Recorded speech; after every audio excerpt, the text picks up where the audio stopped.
علی صاحب دبئی سے پوچھتے ہیں ہم مال میں کام کرتے ہیں تو وہاں نماز کے وقت کوئی نہ کوئی آگے بڑھ کر نماز پڑھا دیتا ہے. کل ایک شخص نے نماز پڑھائی جس نے پینٹ پہنی ہوئی تھی جس پر صلیب کے جیسا نشان بھی بنا ہوا تھا. کیا ایسی صورت میں مجھے جماعت سے نماز پڑھنی چاہیے اپنی الگ پڑھوں؟ بھائی صاحب ایسا پینٹ پہ کون صلیب کا نشان بناتا ہے؟ آپ کو وہم ہوگا. تو جیسے نشان تو وہ تھوڑا بہت ہر جگہ ہی نظر آ رہا ہوتا ہے. وہم نہ کریں, نماز آپ کی ہو گئی ہے. باقی بہتر یہی ہے کسی ایسے شخص کو نماز میں آگے کیا جائے جس کی پوری داڑھی ہو, پراپر ڈریس ہو. لیکن بہرحال نماز ہو جاتی ہے ہر مسلمان کے پیچھے. کیا لڑکیوں کی آواز میں نعتیں سن سکتے ہیں؟ دیکھیں جوان لڑکیوں کو چاہیے اپنی آواز کا پردہ کریں کیونکہ اس سے فتنے کا بہرحال اندیشہ ہوتا ہے. حیا کے بھی خلاف ہے یہ. کبھی کوئی ضرورت ہو تو ایک الگ بات ہے.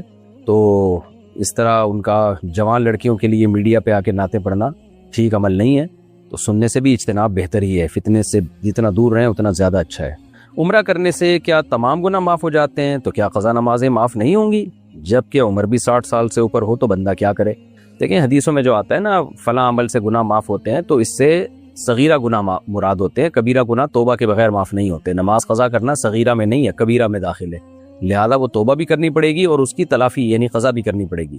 تو اگر آپ کی عمر 60 سال سے زیادہ ہے تو ٹینشن نہ لیں. ایک تو 2 رکعت پڑھ کے اللہ سے توبہ کریں جو نمازیں چھوڑی ہیں, اور نمازوں کا حساب لگا لیں. تو روزانہ کم سے کم 1 دن کی پرانی قضا نمازیں لوٹا دیں. جتنی ہو گئیں جو رہ جائیں گی اللہ سے امید ہے اللہ معاف کر دے گا. اور اگر وصیت کر دیں کہ میرے 1/3 مال سے ان کا فدیہ ادا کیا جائے تو اور بھی اچھی بات ہے. مفتی صاحب یوٹیوب پر کون سی ویڈیو, یہ وصیت جو ہے نا یہ اصل حکم نہیں ہے, اصل حکم قضا ہی ہے. تو اس کو قضا پڑھیں. 60 سال ہیں, اللہ آپ کو 80 سال کی عمر دے تو 20 سال میں 20 سال کی قضا ہو جائے گی انشاءاللہ. تو حرج جب ہوتا ہے جب ہم یہ کہتے ہیں کہ ایک ہی دن میں ساری پرانی نمازیں لوٹانا لازم ہے. تو ایک دن میں تھوڑی ہر فرض نماز کے ساتھ ایک پرانی بھی فرض پڑھ لیں. مفتی صاحب یوٹیوب پر کون سی ویڈیوز ڈالنا جائز ہے؟ میچ کی, کوکنگ کی, فنی ویڈیوز اور ولاگرز کے بارے میں بھی بتائیں. دیکھو ہر جائز ویڈیو ڈالنا جائز ہے. جو ویڈیو جس میں فحاشی ہو وہ جائز نہیں ہے. آج کل خواتین بیہودہ لباس میں آ رہی ہوتی ہیں یوٹیوب پہ, لوگ اپنی بیویوں کی نمائش کر رہے ہوتے ہیں, خوبصورت بیویوں کی, تاکہ لوگ ان کو دیکھ کے آئیں. تو یہ سب ناجائز اور حرام عمل ہے. باقی کوئی بھی کام جس میں یہ میچ کی ویڈیو ڈال دی آپ نے, کوکنگ کی ڈال دی, فنی ویڈیوز جس میں بے حیائی نہ ہو تو یہ ٹھیک ہے, ڈال سکتے ہیں. ولاگرز بھی ایسے ہی ہیں, کوئی بھی آپ نے ولاگ بنایا شیئر کر سکتے ہیں, اس کو کوئی حرج نہیں ہے اس میں. مسکان صاحبہ انڈیا سے, میرا گورنمنٹ کالج میں ایڈمیشن ہوا ہے, وہاں سب غیر مسلم ہیں, یونیفارم پہننا ضروری ہے, دوپٹہ بھی نہیں لے سکتے, ایسے میں کیا حکم ہے؟ دیکھیں مسلمان لڑکی پر اسکارف لینا واجب ہے. اصل میں تو جوان لڑکی پر چہرے کا پردہ بھی واجب ہے, لیکن جہاں شدید مجبوری ہو تو چہرے کی گنجائش دی جا سکتی ہے, لیکن سر کو بہرحال چھپانا پڑے گا. تو آپ لیٹر لکھ کے دیں, پرمیشن لیں, ورنہ پھر آپ اس یونیورسٹی میں نہ پڑھیں آپ. اچھا بھائی, کیا کوئی ایسی حدیث ہے کہ ہند کی تباہی چین سے آئے گی اور پاکستان کی ہند سے؟ نہیں, ایسی کوئی حدیث نہیں ہے میرے علم میں. اگر کسی کی قیمت کے مطابق دیں اور مثلا 5 سال بعد اس وقت کی گولڈ یا ڈالر کی قیمت کے مطابق اس سے واپس لیں تو یہ سود تو نہیں ہوگا؟ نہیں, یہ سود نہیں ہوگا. اس زمانے میں ایسا ہی کرنا چاہیے. آپ قرض دیں تو گولڈ دیں, گولڈ دے دیں آپ اس کو. ڈالر میں چونکہ اللیگل ہے ملک کے اندر, تو اس لیے گولڈ میں کام کیا کریں. گولڈ کسی کو آپ نے دے دیا, بھائی میں اتنے تولے سونا یا اتنے گرام سونا تمہیں قرض میں دے رہا ہوں, 5 سال کے بعد مجھے اتنے تولے سونا چاہیے. 5 سال کے بعد اس سے یا تو سونا لے لیں یا آپس میں کمپرومائز کر کے سونے کی قیمت لے لیں. اس وقت جو سونے کی قیمت چل رہی ہو پیسوں کی شکل میں لے سکتے ہیں. اس میں پھر نقصان کا بھی اندیشہ, یہ بھی ذہن میں رکھیں, اگر گولڈ نیچے گر گیا تو پھر آپ کو وہ گولڈ ہی دے گا. اچھا بھائی, محمد عثمان بحرین سے, یہاں گولڈ اور ڈائمنڈ کا شو روم ہے, وہ لوگ ہر مہینے 100 دینار لیتے ہیں اور 6 مہینے بعد جب ہمارے 600 دینار ان کے پاس جمع ہو جاتے ہیں تو کہتے ہیں کہ اب آپ شو روم سے 700 دینار کی شاپنگ کر سکتے ہو. یعنی 600 دینار ہمارے پاس سے جمع کرتے ہیں اور 100 دینار اپنی طرف سے ملا کے کہتے ہیں کہ 700 کی چیز لے لو. کیا یہ جائز ہے؟ بھائی بات یہ ہے کہ وہ ہر مہینے آپ سے 100 دینار لیتے ہیں اور 6 مہینے بعد آپ کو 700 کی شاپنگ کرا دیتے ہیں. تو یہ جائز اس لیے نہیں ہے کہ اگر وہ قرض کے طور پہ لے رہے ہیں وہ 100 دینار, تو 600 دینار انہوں نے قرض لیا ہے تو 600 دینار ہی واپس کرنے پڑیں گے ان کو. ہاں اگر وہ یہ صورت بنتی ہے نا کہ 600 دینار ان کے پاس جمع ہو گئے, آپ کو کے پاس یہ آپشن ہو کہ آپ یا تو اپنے 600 دینار واپس لے لیں, یا آپ کو اختیار دیا ہو کہ بھائی چاہو تو یہ 600 کی شکل میں لے لو, اور چاہو تو ہم تمہیں سستی کر کے جو ہے نا جو 600 میں جو شاپنگ 700 میں جو شاپنگ ہوتی ہے وہ ہم تمہیں 600 میں کرا رہے ہیں. تو اس وقت ایک نیا عقد ہو رہا ہے گویا کہ, اور آپ بھی اس میں پابند نہ ہوں, دونوں بالکل آزاد ہوں. یعنی آپ کو بھی یہ رائٹ ہو, آپ بولے نہیں بھائی مجھے 600 واپس دو, اور اس کو بھی حق ہو کہ میں 600 واپس دینے کا پابند ہوں اگر تم 600 مانگ رہے ہو. یعنی دونوں کے لیے آپشنل ہو, تو پھر یہ سود نہیں ہے, بلکہ یہ یوں ہی ہوگا کہ بھائی مجھے کسی نے 600 روپے دینے تھے, اب دینے کا جب ٹائم آیا تو وہ کہہ رہا ہے آپ یہ لو 600, یا پھر یہ کہ میں آپ کو یہ آپشن دے رہا ہوں کہ آپ 600 کی شاپنگ کرو اور اتنی چیزیں لے دو جو 700 میں آتی ہیں. تو یعنی آپ کو 100 روپے کا میں یہ بینیفٹ دے رہا ہوں، کرنسی کی صورت میں نہیں بلکہ خرید و فروخت کی صورت میں. تو چونکہ یہ دونوں طرف سے آپشنل ہے، دونوں میں سے کوئی بھی اس کا پابند نہیں ہے، تو پھر یہ شرعاً جائز ہے. اور اگر دونوں میں سے کوئی بھی اس کا پابند ہوا ایک طرف سے تو پھر یہ قرض جرہ نفعن میں داخل ہے. یہ ایسا قرض ہے جس پر آپ کو وہ مشروط فائدہ پہنچا رہا ہے، تو پھر یہ جائز نہیں ہے. اچھا بھائی، یوسف خان علی گڑھ سے، تمباکو سے بنی ہوئی اشیاء کا کاروبار کرنا کیسا ہے؟ جیسے بیڑی، سگریٹ، گٹکا وغیرہ. مکروہ ناپسندیدہ ہے، حرام نہیں ہے لیکن بہت سخت مکروہ ناپسندیدہ ہے، نہیں کرنا چاہیے یہ کام. تحویل قبلہ سے کیا مراد ہے؟ تحویل قبلہ کا مطلب یہ ہے کہ اللہ تعالیٰ نے پہلے نبی صلی اللہ علیہ وسلم کو حکم دیا تھا کہ بیت المقدس کی طرف رخ کر کے نماز پڑھیں. تو مدینہ میں آنے کے بعد بھی آپ نے تقریباً 17 مہینے بیت المقدس کی طرف رخ کر کے نماز پڑھی، پھر اللہ نے قبلہ چینج کر دیا، فرمایا کہ اب بیت اللہ کی طرف رخ کریں. تو اس عمل کو تحویل قبلہ کہا جاتا ہے کہ قبلے کو تبدیل کر دیا گیا. یوسف خان علی گڑھ سے، اشارے سے سلام اور اشارے سے جواب دینے کا کیا حکم ہے؟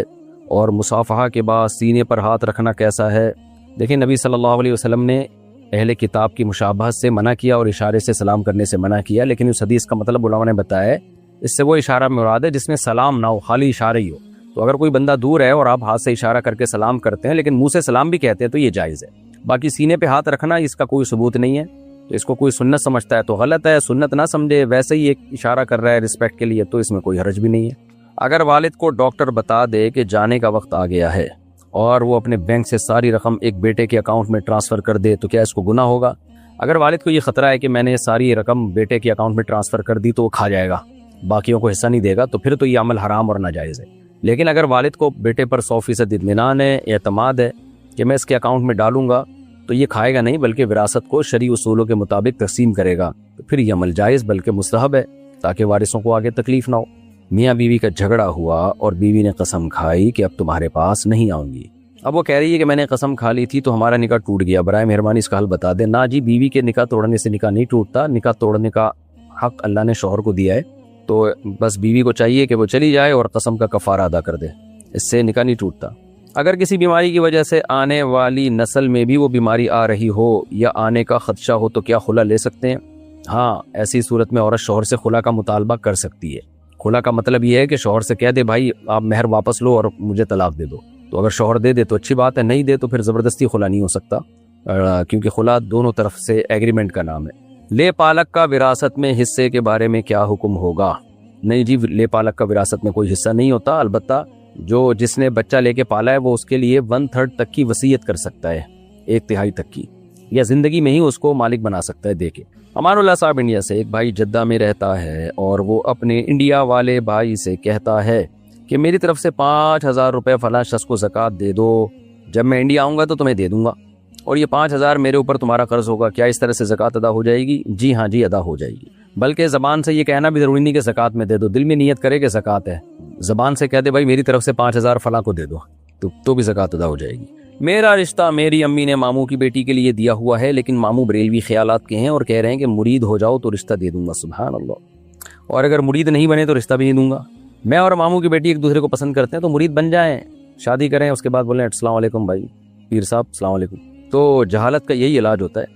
اچھا بھائی، پس ماموں نہیں مان رہے ہیں اور اگر ہماری شادی نہیں ہوئی تو ہم کہیں اور شادی بھی نہیں کریں گے، تو یہی حل ہے جو میں نے بتایا، مرید بن جائیں، اگلے دن بیعت توڑ دیں، تو کوئی حرج نہیں ہے اس میں، کیونکہ نیت ہی نہیں تھی آپ کی بیعت ہونے کی. بیعت توڑنا جب برا عمل ہے جب نیت ہونا بیعت کرنے کی. آپ تو رشتے کے لیے کیوں ظلم ہو رہا ہے نا، یہ بچی پر بھی ظلم ہو رہا ہے. خام خام میں ماموں نے پخ لگا دی، بچی ایک لڑکے کو پسند کر رہی ہے، ماموں نے پخ لگا دی کہ جی فلاں سے بیعت ہو جاؤ، تو یہ بچی پہ ظلم ہے. تو ظلم سے بچنے کے لیے جب رشوت دینا جائز ہے تو جھوٹی موٹی کی بیعت کرنا کیوں جائز نہیں ہے؟ تو بچی کو ظلم سے بچانے کے لیے آپ نیت کریں کہ میں جھوٹی موٹی کی بیعت ہو رہا ہوں، کہ خام خواہ کی پخ لگائی بھی ہے ایک بندے نے کہ جی شادی جب کروں گا جب فلاں پیر صاحب سے بیعت. پیر تو وہ ہوتا ہے جو آپ کو خود سمجھ میں آئے، رشتہ لینے کے لیے تھوڑی کسی کو پیر بنایا جاتا ہے. پیر تو وہ ہوتا ہے جس سے آپ کو دین سیکھیں، اور جس پیر کو پتا ہو کہ یہ لڑکی کے چکر میں مجھ سے بیعت ہو رہا ہے اور وہ پیر بیعت کر بھی لے تو وہ تو ویسے ہی بہت بڑا جاہل ہے.